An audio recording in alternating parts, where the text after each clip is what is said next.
back to the PMR Podcast. My name is Mitch. I'm an addict alcoholic. Super, super excited for this one. We are stepping outside of our comfort zone here. Very excited. This is our first episode of year 2 of the podcast. We have a very special guest on today, Sarah, and we are shooting today in a studio in LA. Super, super excited for this one. Yeah, this is amazing. Hi, everyone. I'm Andrew. I'm an alcoholic and an addict. I am not in the studio. I'm in my bedroom in Boston, Massachusetts. Very excited for you two. I'm like in the studio virtually, but not there physically. We'll have to change that next time. But That's right. as Mitch said, it's out of our comfort zone, but I kind of like it. Mitch, you look real good with headphones. Thank you, sir. Appreciate you. Yeah. So, yeah, this is an exciting episode, and I'd really like to thank our guests for making it, possible. Without further ado, this is Sarah Anderson. She's sporting her awesome Vic James swag. That's right.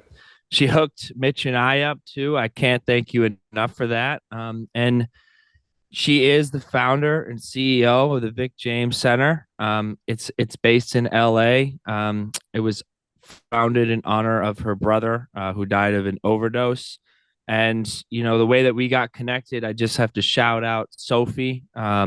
She's the director of youth engagement and education at the Vic James Center. And she, put the idea in our head that we got to get connected with you guys. And just right off the rip, like, Sarah, you and I had a 30-minute conversation, I don't know, a few days ago, and I left that call so excited just about where this partnership could go. And just the passion that you had about recovery and resources for addiction, prevention. And I was very happy to connect with you, and I'm stoked for this episode. So welcome, my friend. Thank you. Yeah, no, I really enjoyed the conversation, and then I got a chance to meet Mitch in person, and it was just full of light and same thing, a lot of excitement. So thank you for having me here and the opportunity to kind of, increase the awareness about addiction, recovery, like families struggling with, various difficulties that addiction brings into our lives and then other people's lives as well. So super excited to be here. So thank you. And thank you. I want to back up what Andrew was saying. Thank you for having the idea to go into a studio and all this stuff. This is I'm trying to soak it all up. It's very cool. And shout out Nova, who's here as well to help us. Yeah, we would be lost without you. But I did want to ask you on the Vic James Center, when it comes to your mission, and we talked a little bit about it a couple of days ago when we met, but what your mission is, and I know you talked about growing, and it's awesome that we ran into each other. We have a similar goal, if you will, or passion to help others. So if you could speak a little bit to that. Yeah. So I think Andrew said, so the center was founded in honor of my brother who died of an overdose, and he was 23 at the time, and it was back in 2015. And during the pandemic, we all went through our own kind of trauma or difficulties and challenges. And so as a result of that, of the pandemic, a lot of nonprofits, a lot of treatment centers, clinics closed as a result of not having funding or not having the staff anymore, or just general operational issues because of the restrictions, right? So it was just a time, looking around, overdose rates were increasing. I was hearing about it in the community, and something just needed to be done. And I had been thinking about my brother and, maybe what would have helped him. I always think about him, right? It's just part of grief, but wanting to create something where it's different than what was already happening, right? He was in and out of treatment, he was in and out of jail, and it's what's not working? There's something that needs to be in place. I know addiction is a difficult disease in general.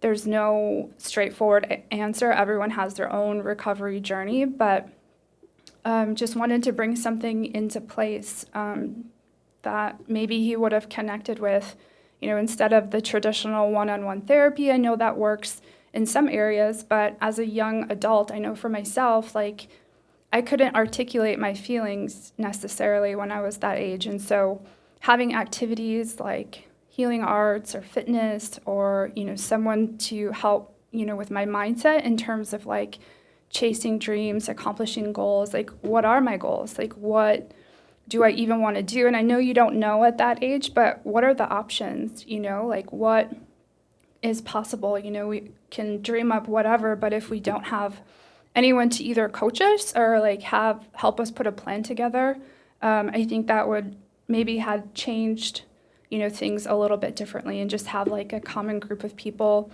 that he could connect with, participate. What are some options in terms of hobbies or things to do? And so that's really what it came from. And also just being a support for the family too, like just knowing that there's a lot of stigma that comes with addiction, and I just wanted to talk about it. I just wanted to, there was a lot of time that I wasn't able to even talk about my brother dying because I didn't want to feel judged. I didn't want people to kind of look down on me, look down on my family. And it's like, when you're dealing with grief, it's so important to have that, support from people. And it can be pretty isolating when you're dealing with grief and you don't want to talk about it because you feel like I don't know if you can swear, but you're messed up. Oh, you can swear. Okay, you're fucked up as a result, Yeah. right? Like you're not okay. You're like a bad person because your brother had there's addiction in the family, things like that. Yeah, I hear you on that. I feel like that shame and guilt and the stigmatization of addiction and substance abuse, I felt that very much early in my recovery. I feel like the Vic James Center would have helped me a ton. I got sober at 20 and felt very isolated. Part of that was my doing. I didn't fully jump into the programs that were available, but some of that was I just didn't feel a connection there early on.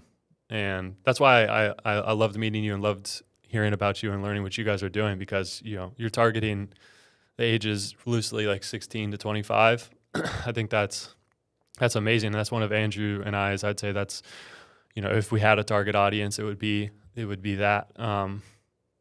But yeah, I appreciate you sharing that story about your brother, and I'm sorry for your loss on that. I know that Andrew and I, I've had a lot of friends that have passed away, some of them recently. And I think yesterday was the National Overdose Awareness Day. So it is a hard topic, and I do relate to you when you talk about that feeling of not wanting to share or keep it to yourself. I've had experiences of people saying, recover by yourself. And that's changed a lot in the last couple of years. That was more like 5-ish years ago. But yeah, Andrew. It's funny. Like I used to call it coincidences, like things like these, but I don't think it's any mistake or any surprise to me like that. We are doing this podcast the day after National Overdose Awareness Day. A lot of the story that you just told and the inspiration for the Vic James Center came from a brother that overdosed, and your brother overdosed when he was 23 years old. I got sober when I was 23 years old, after an overdose, after a hospitalization. And just like, it's kind of overwhelming for me to sit here. Like when you said like he was 23 years old, I was like, holy shit. Like there's a lot of things, and this is like, we talk about in the rooms of recovery, like higher powers and spirituality. And I feel that I'm thousands of miles away, and I feel this connection with you guys right now, which is amazing. And the beautiful thing I think about the Vic James Center, and I'd like to go into it a little bit, is it's not like a one track, one size fits all type of, this is how you recover. This is what you need to do. And, this is the only solution that, that you can take. I think that's why a lot of treatment centers and avenues for recovery fail, and that people become turned off to recovery and like, this isn't for me. Because a lot of the times, and I work in the industry, Mitch works in the industry, um, people who get sober, and I'm guilty of this. I'll be like, this is how I did it, so this is how everyone else should do it. And that's not going to work. Like, what works for me isn't going to work for necessarily for somebody else. So I've been reading up, and I've been checking out your guys' website, and I've talked to you a little bit, but I want to know more about like these programs. Like, I see on the website, right? It's like your team, and you have people in athletics and career coaching in the arts, and that's beautiful because a lot of these places, right? It's like they have a life coach therapist and a life coach therapist, and that's it. Like, we're gonna do therapy, and therapy. Let me just like set the record straight. Therapy is vital for me. I need it. For sure. I need to go to therapy, but it's not the only thing I need. Right. It's a piece of the puzzle. It's not going to keep me sober. Yep. It's going to help, but it's not going to keep me sober. So tell me, Sarah, a little bit more about all these programs that you guys do, because I love that idea. Yeah, thank you. No, I think it's different than what we've been seeing, right, in addiction and recovery. I think, depending on people's access to resources, there are specific demographics that have more access to, high quality gyms or, classes that you can go to get tutoring or learn about different artistic disciplines to help with that creativity. And that's what we really wanted to bring to the table. And I think there's a lot of change happening, just in the medical field in general, in terms of, teaching mindfulness as a way to deal with pain, or having these more holistic approaches. Like, I agree with you, like, therapy is so important. I'm a supporter of medication as well. And I think there's, like you said, there's not a one stop or one path to recovery. Like, our backgrounds are different. We have a lot of similarities, but we come from different, lifestyles, things like that, and interests and passions and things. But yeah, so we have different programming. So we have fitness. We teach a variety of different fitness classes. It depends on the demographic that we go into. So right now we're working on a martial arts program, so offering karate classes, and all of our programs are evidence-based. They're clinically proven. It doesn't take, a genius to know that health or fitness and the arts like help with your well-being, but a lot of places they just want to have that data. So we have that.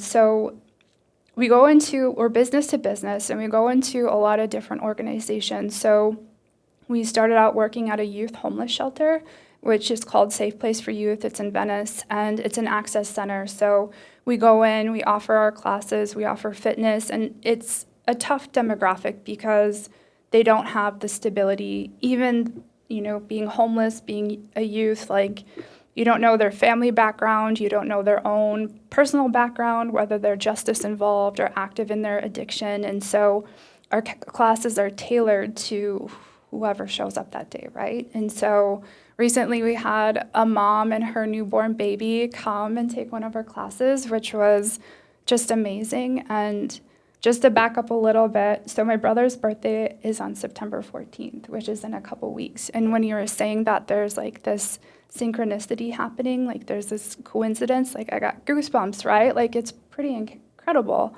how things line up when you're on the right track. So, but okay, so jumping back. So we offer like intense classes, like I think it's HIIT. Oh, yeah, high intense. Yeah. I don't know the right acronym. I'm not a fan, but some people are. So, like I said, we offer martial arts. We like calisthenics, so we do body weight exercises. It depends on the demographic. So we go into the city of Santa Monica. They have different teen centers, and we offer different classes, more team sports there that they're interested in. So it depends on the audience, and it depends on, what they're interested in. And then for the arts, same thing. We offer like improv classes, music, songwriting, poetry, spoken word. But we also offer like the career coaching, like helping people kind of align with their purpose, like kind of what you guys do with the podcast. Like, this is what you're meant to do. Like it line one of the things, right? Like it lines up, you're good at it, you have an audience that keeps coming back. And so, and like job training and, helping identify like college prep. A lot of the youth that we work with are first generation. So just opening those doors, right? Like giving them the skills and the tools and the knowledge to be able to, as a preventative measure from becoming active in addiction, like helping them, not that they would, but like preventing, doing whatever we could to prevent them from, maybe slipping in, feeling discouraged, feeling, like they couldn't accomplish things and slipping into that self-medication, that use of substances. So I'm not sure. I can go into more detail, but and then we do offer the clinical services as well. We have group therapy, one-on-one therapy, and yeah, it's what people need at the moment, and that changes. And we want it to be a one-stop shop. So we're learning and we're growing as we're going into these organizations. We're seeing what we're good at and what works well and what we like, and then hopefully, have a place of our own to be able to have everyone in the same spot. I think there'll be a lot of magic, right? With the team, having everyone there, working as a unit, working together. I love that. That sounds awesome. I think it's great that it's like at this point, like, before you have like a brick and mortar, it's kind of outreach and you're going from place to place and working. I know the homelessness is nuts. That was one of the first things I noticed when I first moved here a couple of years ago. Is like I just couldn't really understand that. And the place I work, we have a lot of vets coming straight off the street to us. So I understand that to that level. I think my question is, when you're working, going out and outreach, what kind of challenges do you see? Because I know that when I was at that age, of a program like that, before I was willing, or like before I was ready, I guess.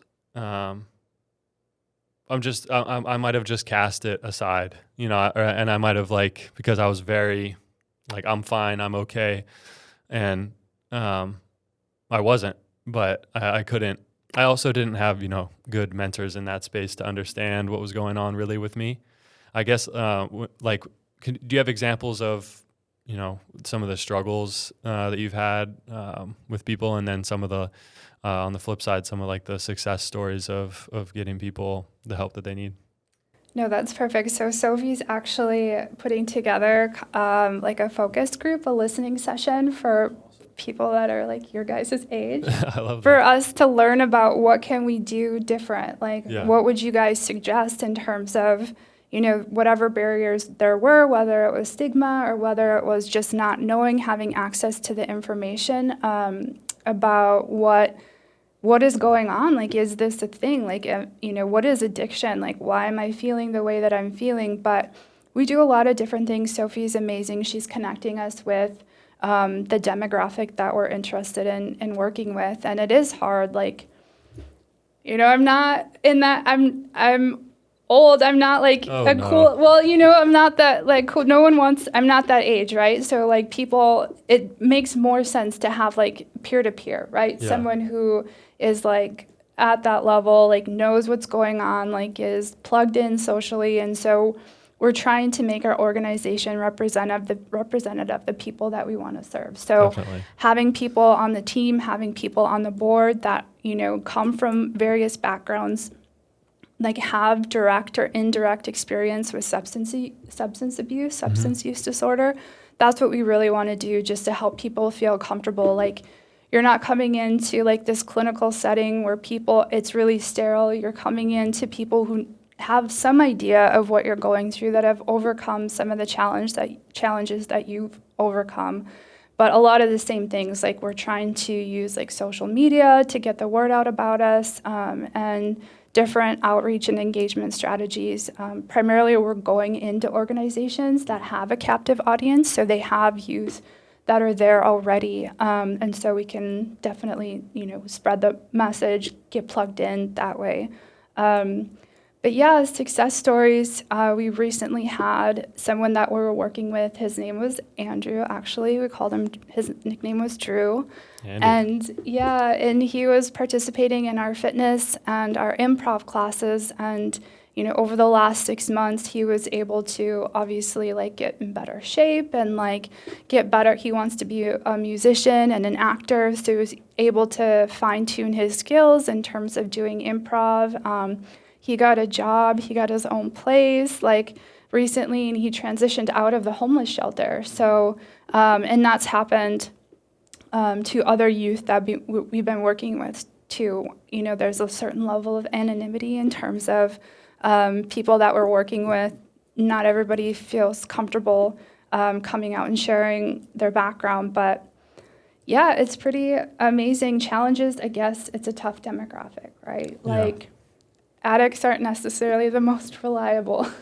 Amen. Yeah, absolutely not. Yeah. Andrew and I both work in recovery, and there's a lot of people in recovery working in recovery. So I hear you on that. But I completely agree with you when you say shared experience. That's what I was looking for so young. Was is there someone that's 20, 21, 22, 23 in their 20s?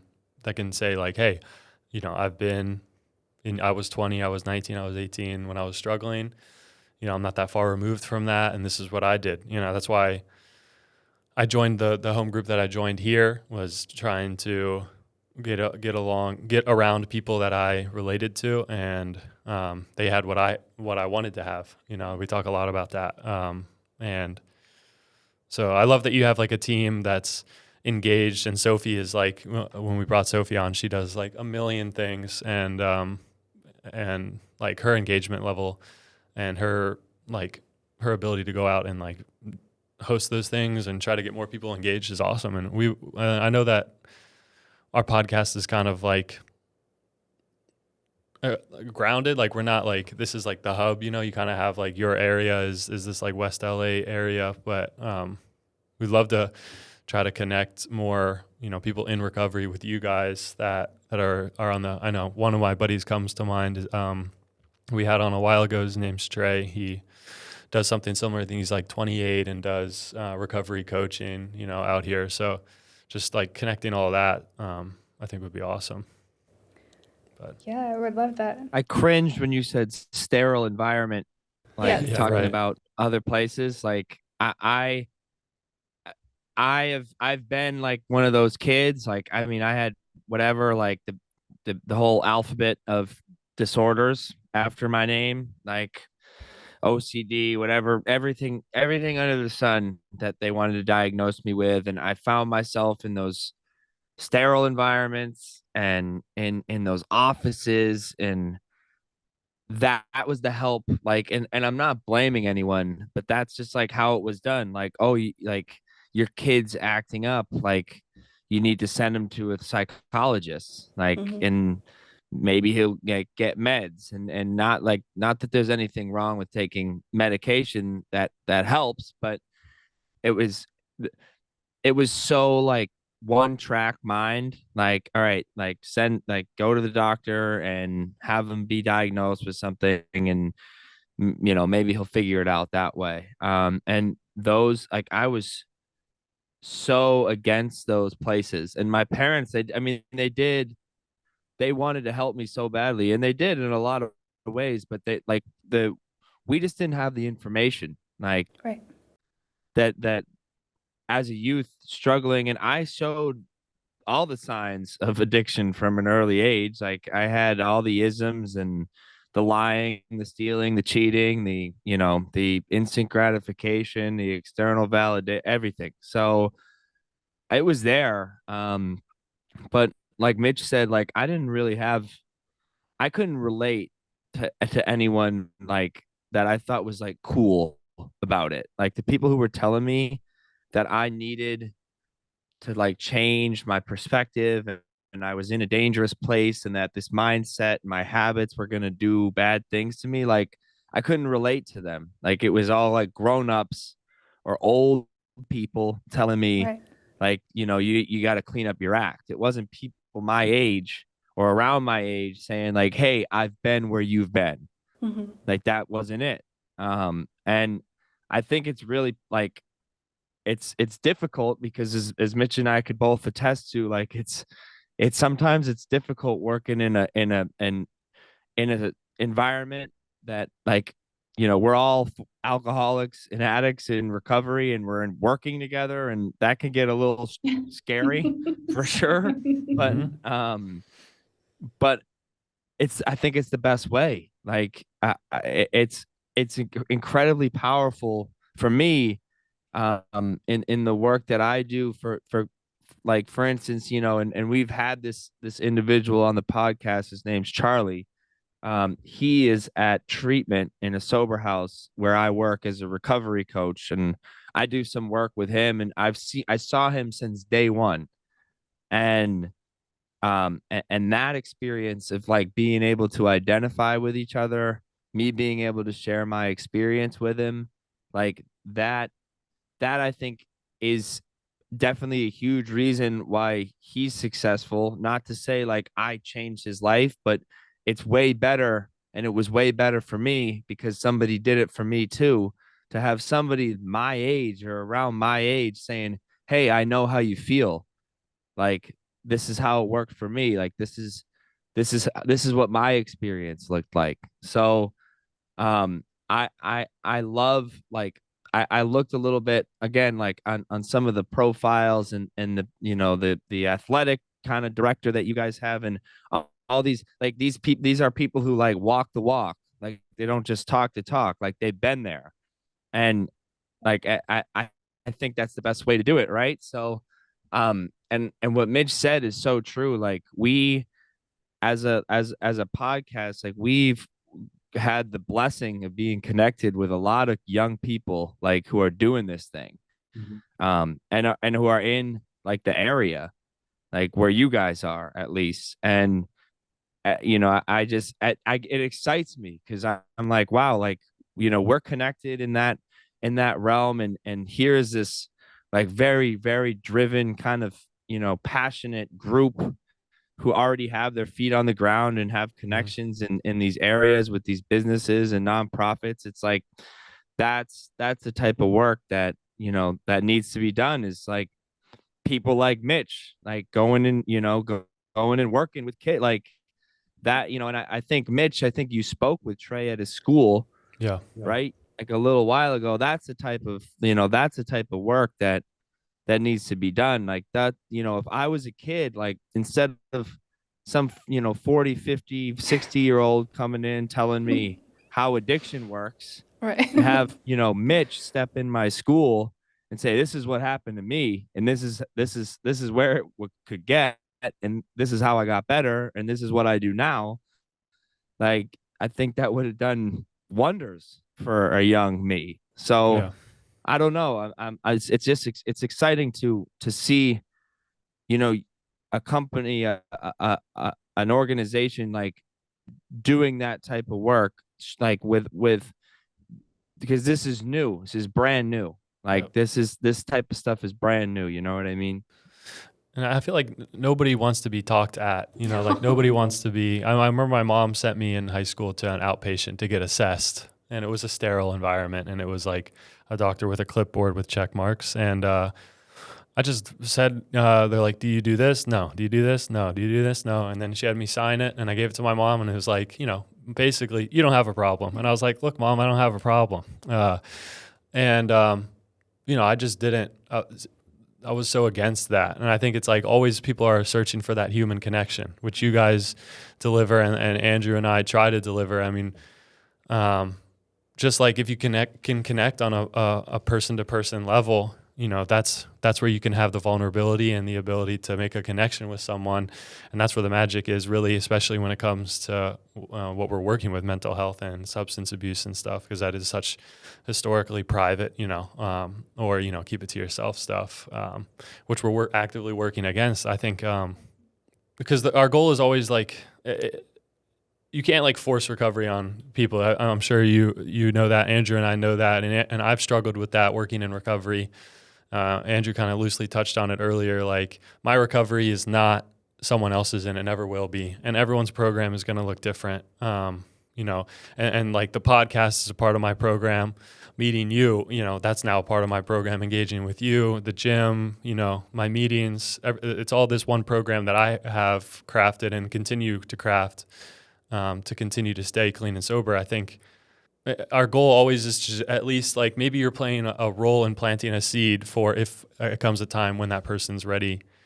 And I think that's like our biggest challenge always is like being a loving, safe place, being available.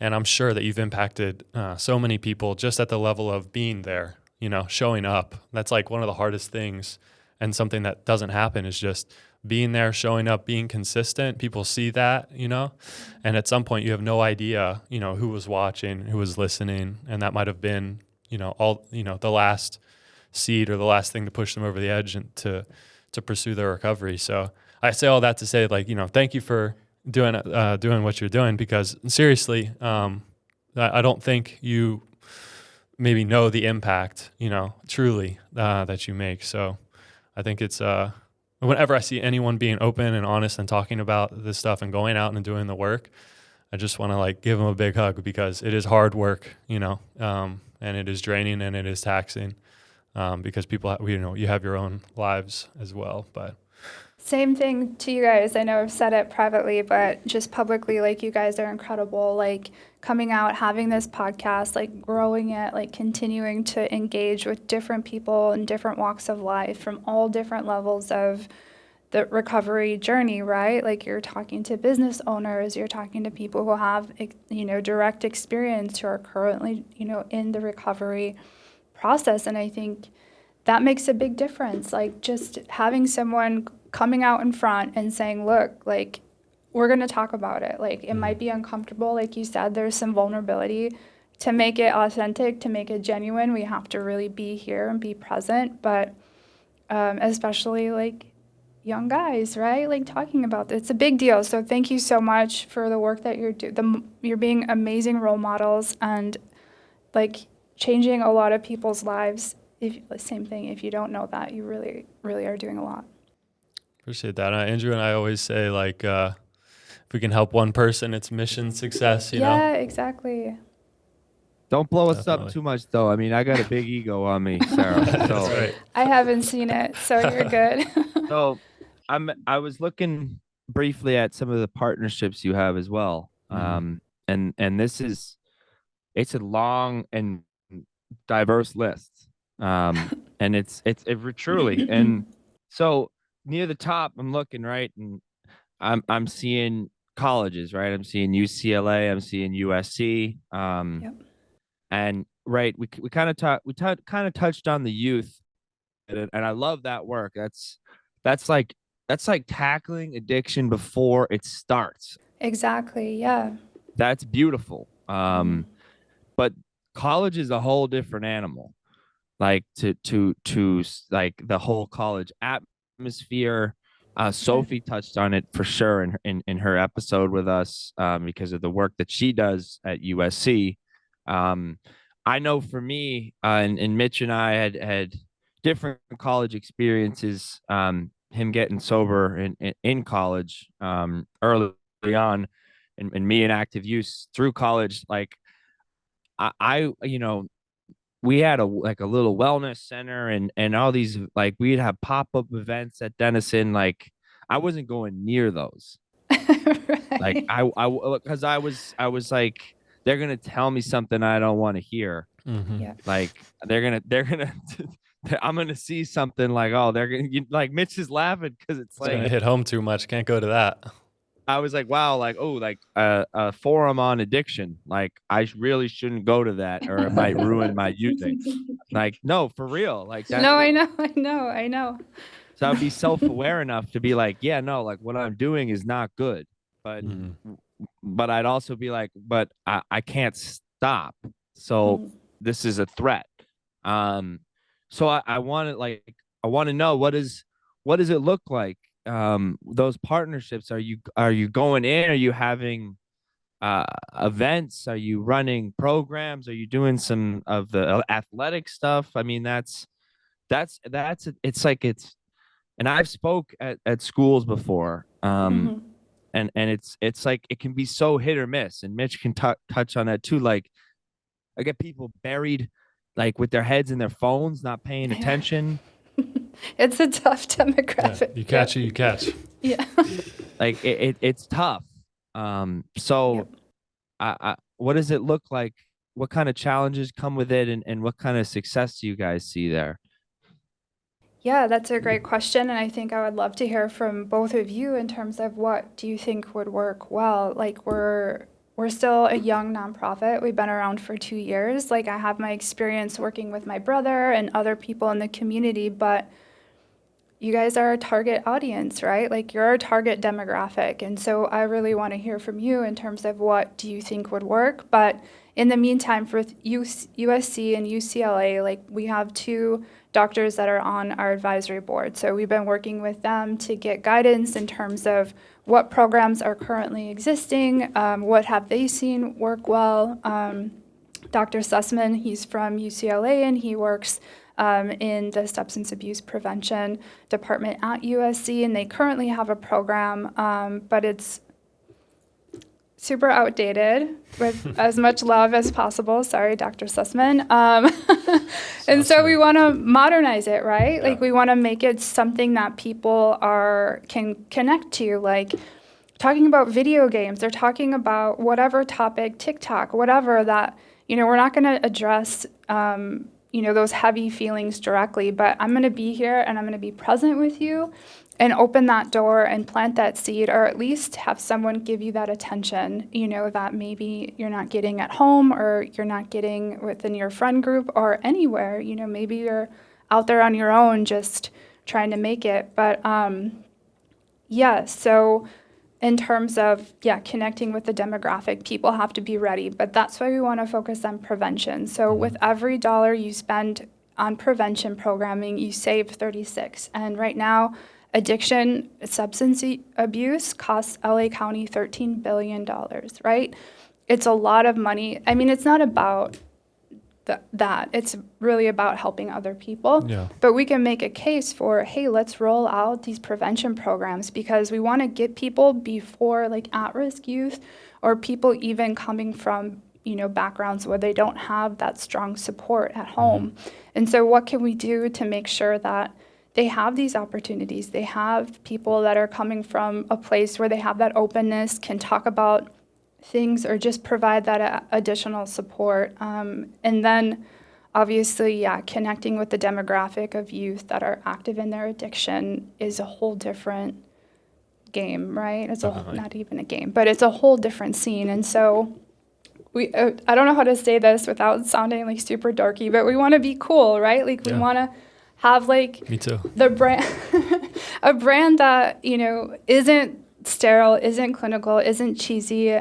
And we're working on that, creating something that, hey, this is cool. This is something that I want to be proud of. And I had my brother in mind as I was creating it. And it's like, he would want to be part of something that had like that heart, but also had like that edge, right? When you're an addict, you're into some pretty crazy shit. Like you're into like, And so you're not going to want to like, whatever, you guys get it. Like, No, I don't want it to be cute. yeah. You Dark are colors. dark and dingy, or not dingy, but gritty. So that's where we're trying to go in some places. Well, I hear a lot of talk of like community building, and you're fostering community and togetherness. And like Andrew and I talk all the time about how that is like the strongest weapon, if you will, against addiction. It's a disease of isolation, very much so. And when you're speaking too, it's like I have. Well, when you were asking like what our opinion on it was, it's hard for me because you're out there and you're doing the work and you're going into the community and stuff like that, which is much better than just sitting at home and doing nothing. And I think it's such a disease of consequences too. Yeah. Like I had to have countless consequences and people telling me you have a problem. And one of my main like mentors, if you will, Todd, he told me right before I went to rehab, I had like everything had piled up on me, and over years and years and years of either barely getting away with it or not getting away with it and losing this and losing that. And he said, like, you have to, for whatever reason, this one line finally pushed through, was like, you have to understand when so many people are saying the same thing, there might be some truth to it. You know what I mean? And it's insane that line hit. I mean, I probably had been told that before, but it just hit at that point. And at that time, I had like a 30-minute window and made all the calls and took medical leave and went to rehab and stuff like that. But I think everything you're doing right now, really is the way that you're doing it, employing people that are in the field or in recovery themselves and want to share their story. And all we're looking for is that connection, and you're striving to get that connection in the community. I think bringing in multiple people with multiple stories, you're going to catch more people that relate, individually to them. And then, it's so crazy the crossover in the mission that we have than that you have. Cause same thing, Andrew and I, we have shared our story previously when we first started, and then we bring on other people to share their stories so that, listeners, if they didn't connect with us, hopefully they connect with someone else that has come on. And like that, I feel like that's the most powerful tool that we have is our shared experience. What do you think, Andrew? Yeah. I mean, first of all, I mean, yes, you did sound dorky when you said cool, but it's all right. Because that's like, but that's what it is. Like, it's hard. Like, it's such a weird, it's so high school and like being out of it and then trying to get back into that like community somehow it's very hard. Mm-hmm. Because even a year out of college, like 2 years out of college, going back to speak out of college, I felt like an old man. Like I was like, just like, I felt like really like things change quickly in the culture of like the young person. So, as Mitch said, I mean, I couldn't agree with what Mitch said anymore. Diversity of voices is, kind of casting a wide net is the best way to attract people to, recovery. I mean, the way, and a guest we had named Dan, a couple of weeks ago, he said this to us, and I don't know if this is true for us. I'd like to think that's part of our mission, but like, he was like, listen, you guys make recovery look cool. You can say cool, but I can't. Yeah, right. Come on, Andrew. Self-proclaimed dork, so it's all right. I'm owning it. But it like this is what he said, and that's the mission, is like to make it attractive to somebody, who might be struggling. Attraction rather than promotion. Yeah. I didn't want to get sober because I thought it was a punishment. Mm-hmm. Like, oh, I'm like, my life is over, right?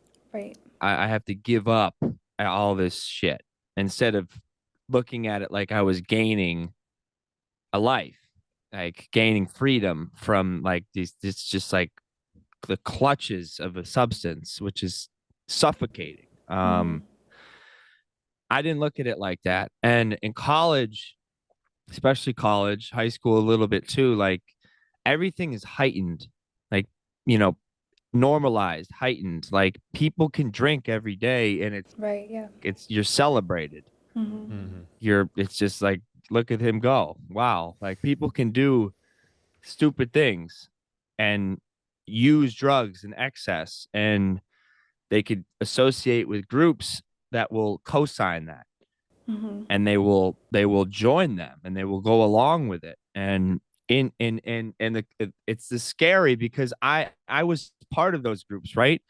And people would use like me, and then like, but they didn't turn out like me. Like they weren't alcoholics or addicts. Like we got out of school and they'd stop, or they, something would happen, or they'd have a game coming up or an exam or what, they'd stop. And I'd be like, why?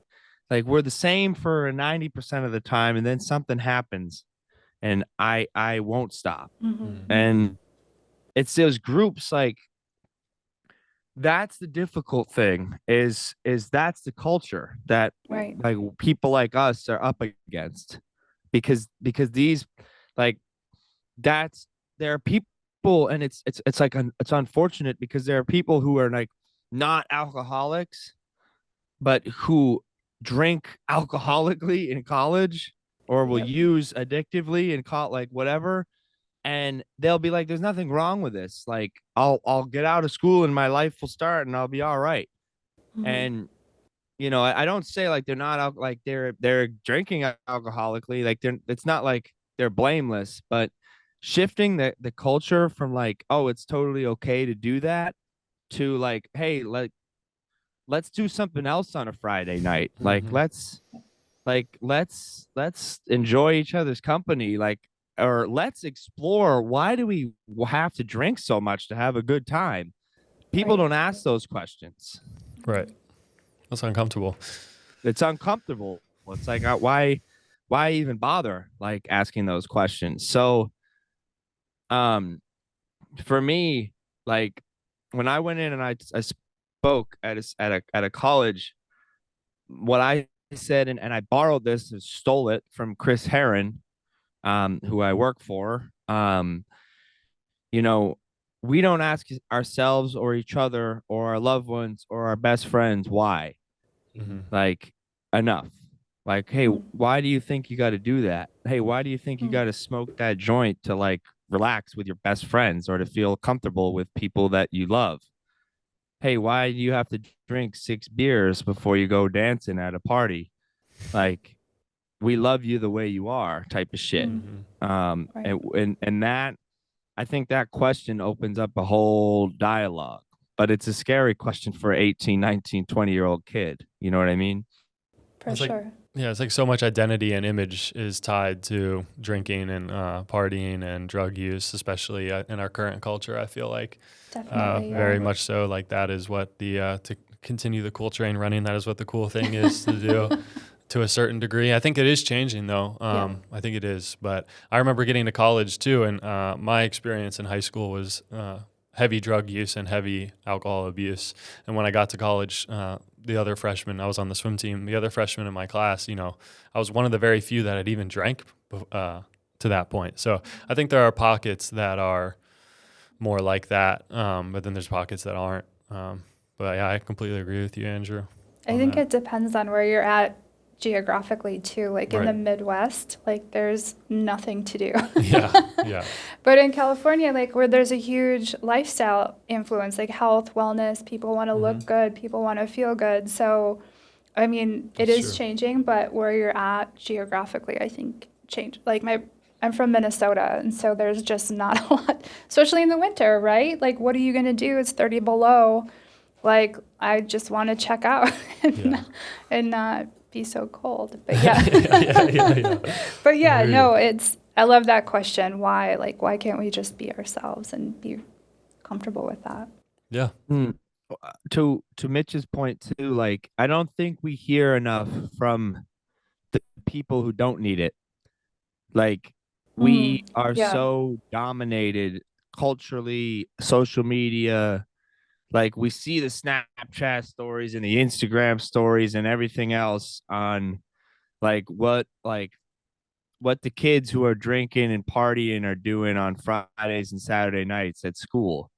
Like, but we don't see like the probably, I don't know the stats, but probably close to 50% of students who are like hanging low in their room or going to grab like a dinner with their buddies or going to do something fun or like going to watch a movie. Like, you know, these people are out there, like they Hmm. exist. I know because I'm now one of them. Right. Hmm. It's and we don't like that. Those voices are quiet. Um, in the social media scheme, and that's what people pay attention to in college. Like, hey, what's the popular thing? Like, what am I seeing on my screen? I want to mimic that, and I want to copy that, and I want to be that. And so we see like the people like jumping off of fridges and breaking tables and like and at whatever at parties, whatever, and that's what we see. And it's like that's like that's the attractive thing, but like the voices and I saw this more when I went back and spoke at a school. Like people would come up to me, or I was asking questions. We were having a workshop and talking about what people do on the weekends, and I was so surprised, like how many people are like, we're like, well, yeah, I mean, I'm not a real big partier. I don't like to drink, so I'll take care of some homework, and then I'll go grab get some dinner with a close friend, and we might play a card game afterwards, and it's a lot of fun. And I'm like, wow, like these people exist everywhere. Like, how do we popularize that? How do we give these people a voice? Like, You're doing it. You're doing it. Yeah. Yeah, right now, like you guys are amazing. Like you're young, you're out there putting the message out, you're engaging with, like Andrew, you're saying, you're going into schools, making it seem relatable.